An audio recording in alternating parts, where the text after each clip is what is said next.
Hello प्यारे दोस्तों, नमस्कार। हम लोग आगे बात करते हैं क्वेश्चन नंबर 24 की। 5 × 10⁻⁴ कूलाम आवेश पर 2.25 न्यूटन बल कार्य करता है। उस बिंदु पर वैद्युत क्षेत्र की तीव्रता ज्ञात कीजिए। ठीक है, तो देख लेते हैं क्या क्या दिया सबसे पहले यहाँ से। तो यहाँ से इसका सॉल्यूशन करते हैं हम लोग। तो दिया क्या है, देखो 5 × 10⁻⁴ कूलाम आवेश दिया है। यानी क्यू का मान दिया है कितना, 5 × 10⁻⁴ कूलाम दिया है। ठीक है, यहाँ पर देखो 2.25 न्यूटन, न्यूटन किसका मात्रक होता है, बल का। एफ बराबर कितना दिया है, 2.25 न्यूटन दिया है बल का मान। ठीक है, क्या पूछ रहा है आपसे, वैद्युत क्षेत्र की तीव्रता। हम जानते हैं वैद्युत क्षेत्र की क्या होती है, ई होता है, ई बराबर हो गया क्वेश्चन मार्क। ठीक है, और इसका सूत्र हम लोग जानते हैं क्या होता है, ई बराबर होता है F/Q होता है। तो F का मान रख देते हैं 2.25 अपॉन Q का मान कितना है, 5 × 10⁻⁴। ठीक है, अब जब इसको सॉल्व करेंगे ना, तो इसको सॉल्व करने पर आ जाएगा 0.45। ठीक, और 10 की घात ये जो -4 है, जो ऊपर भेजेंगे क्या बन जाएगा, 10 की घात +4 बन जाएगा। अब मात्रक क्या होता है इसका मात्रक होता है न्यूटन प्रति कूलाम। ठीक है, ये आ गया आपका आंसर। अगर आप चाहो तो दशमलव यहाँ खिसका सकते, एक अंक दशमलव खिसका दोगे तो हो जाएगा 4.5। ये जो 10 की घात 4 कितना बन जाएगा, 3 बन जाएगा न्यूटन प्रति कूलाम। ये भी आपका आंसर सही है। ठीक है, चाहिए लिखो, चाहिए लिखो। ठीक है, नेक्स्ट क्वेश्चन देख लेते हैं क्या कह रहा है। एक अल्फ़ा कण, ये क्या है, अल्फ़ा कण है। ठीक है, ये क्या है, अल्फ़ा कण है। 15 × 10⁻⁴ न्यूटन प्रति कूलाम के वैद्युत क्षेत्र में स्थित है। ठीक है, और उस पर लगे वैद्युत बल की गणना कीजिए। ठीक है, तो देखो हम लोग जानते हैं, क्या जानते हैं, अल्फ़ा कण पर जो आवेश होता है, हम सभी लोग जानते हैं अल्फ़ा कण पर आवेश का जो मान होता है कितना होता है, आप जानते होगे, Q बराबर होता है +2E होता है।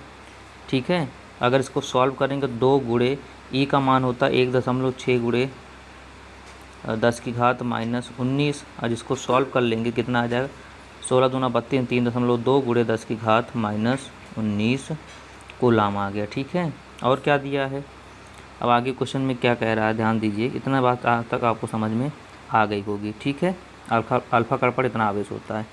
और क्या दे रहा है, कह रहा है अल्फ़ा का 15 × 10⁻⁴ न्यूटन प्रति कूलाम के वैद्युत क्षेत्र, क्या दिया है, वैद्युत क्षेत्र आपको दिया गया है।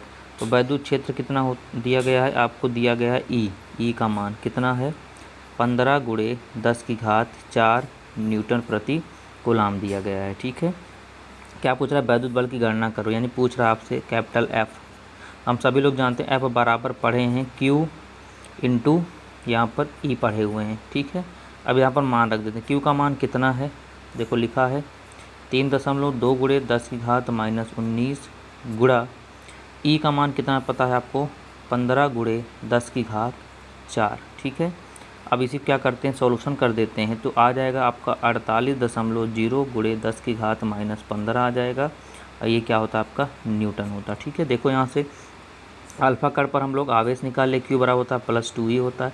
2E का मान होता है 1.6 × 10⁻19, 16 दूना 32, 3.2 आ गया।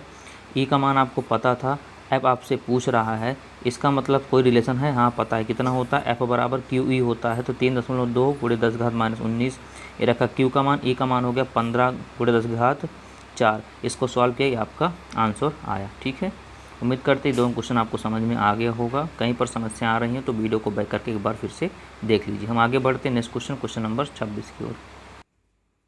देखिए प्यारे मित्रों, बात करते हैं अगला क्वेश्चन। हीलियम के नाभिक के कारण उससे एक एंगस्ट्रॉम, यह एक एंगस्ट्रॉम की दूरी पर वैद्युत क्षेत्र की तीव्रता की गणना करना है। ठीक है, तो कर लेते हैं इसको ध्यान से। देखो वैद्युत क्षेत्र की तीव्रता की गणना करना, तो हम लोग जानते हैं ई निकालना है। ठीक है, ई बराबर क्वेश्चन मार्क हो गया। ठीक है, और क्या क्या कह रहा है, कितना कह रहा है, देखो उससे एक एंगस्ट्रॉम की दूरी पर, यानी आर बराबर आपको दिया गया है, एक एंगस्ट्रॉम आर बराबर दिया है। ठीक है, और हमको एंगस्ट्रॉम से चेंज करना मीटर में, तो हम लोग जानते हैं 1 × 10, एक एंगस्ट्रॉम बराबर होता है 10⁻⁻10, 10⁻⁻10 मीटर हो गया।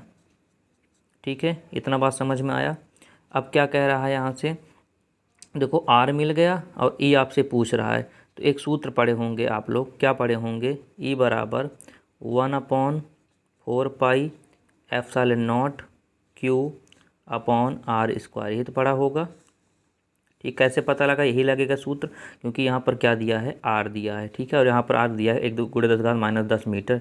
10⁻10 मीटर कैसे आया, क्योंकि एंगस्ट्रॉम टाइम को चेंज किया गया 10⁻10 मीटर में। ठीक है, तो इसको ध्यान से सुना करिए जो कुछ बताया जा रहा है, क्योंकि बिना फेस वीडियो है तो थोड़ा प्रॉब्लम हो सकती है, लेकिन समझेंगे तो आपको अवश्य समझ में आए। अब देखो आर पता चल गया, इसकी वैल्यू आपको पता है कितना होता है, क्यू का मान निकाल लेते हैं।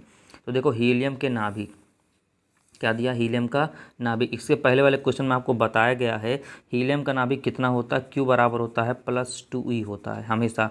कितना होता है, क्यू बराबर +2e, तो 2 इंटू ई का मान होता है 1.6×10⁻19 होता है।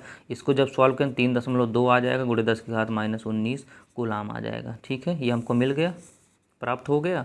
अब इसी मान रख देते हैं ई बराबर, इसका जो मान होता है वो कितना होता है, ये होता है 9×10⁻9 गुणे क्यू का मान कितना मिला है 3.2 × 10⁻19 अपॉन आर का मान कितना है, देखो 1×10⁻10 स्क्वायर, क्या लगा देते हैं इसका स्क्वायर। ठीक है, अब जब इसको सॉल्व करोगे तो ई बराबर आएगा 9×10⁻9 गुणे 3.2 × 10⁻9।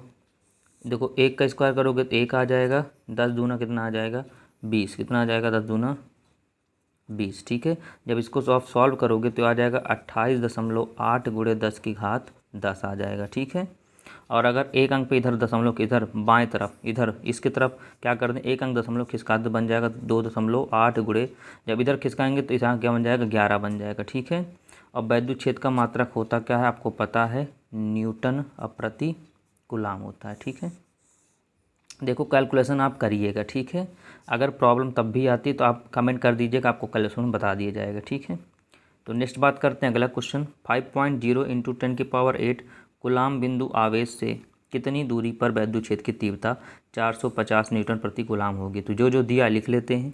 यहाँ दिया 5.0 कूलाम दिया, इसका मतलब यहाँ पर दिया आपको क्यू का मान कितना दिया है 5.0 × 10⁻8 कूलाम।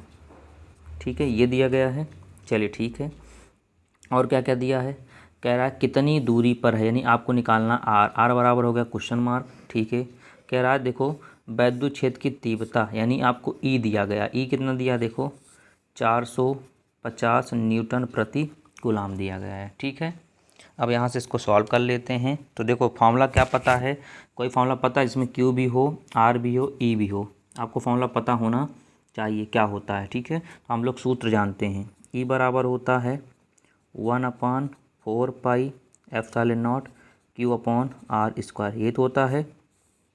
अभी जस्ट लगाए देखो ये वाला फार्मूला, सेम फार्मूला वही है। ठीक है, तो यहाँ पर वैल्यू रख देते हैं हम लोग।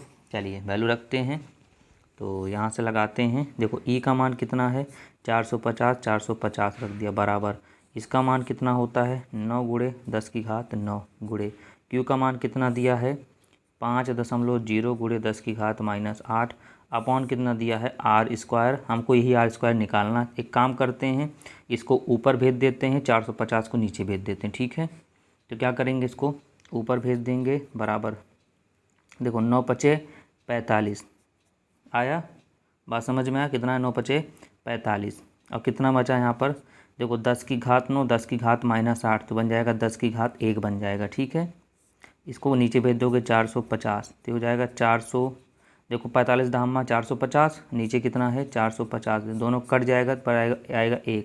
हाल हम सभी लोग जानते हैं, क्या जानते हैं, आर स्क्वायर बराबर 1 हुआ तो आर बराबर कितना होगा 1 आएगा। ठीक है, किसमें कह रहा है मीटर में। क्लियर हो गया, क्या किया गया फिर से देखो, क्यू का मान दिया गया था। ठीक है, कितनी दूरी पर आर निकालना है, देखो तीव्रता दी गई है, ई बराबर इतना दिया है। फॉर्मूला जानते हैं कि ई बराबर 1/4 pi epsilon not Q upon are square, E का मान 450 रखा, इसका मान जो होता है 9×10⁻9 रखा गया, क्यू का मान 5.0 × 10⁻8 रखा गया, आर स्क्वायर का मान निकाल इसको छोड़ दिया गया, तो आर स्क्वायर ऊपर ले गया, 450 को नीचे भेजा गया, 9×5 = 45 हो गया, 10⁻9 में से 10⁻8 जाओ 10⁻1 बचेगा, और 445 दाम 450, नीचे भी 450 कट गया, आंसर कितना आया 1 आया। तो उम्मीद करता हूँ आपको ये 27 क्वेश्चन तक समझ में आ गया होगा। इसके पहले भी लेक्चर बन चुका, आप वहाँ पर जाके इसके पहले क्वेश्चन न्यूमेरिकल्स देख सकते हैं।